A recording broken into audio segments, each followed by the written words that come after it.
What's up, you guys? Today I'm at the VR experience by Dreamscape in Los Angeles, California.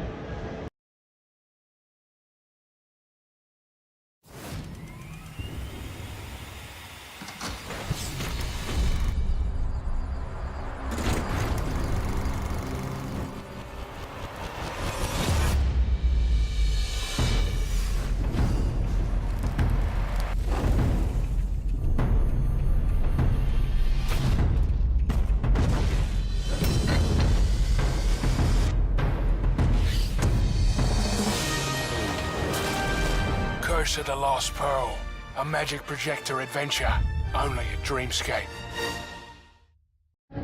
So yeah, that was pretty great.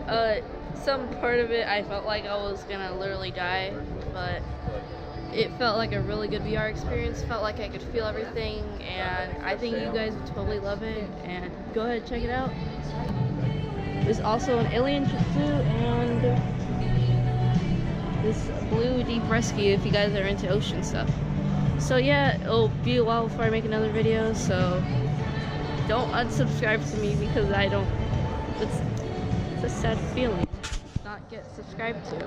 So please subscribe to that, like this video, share with other people.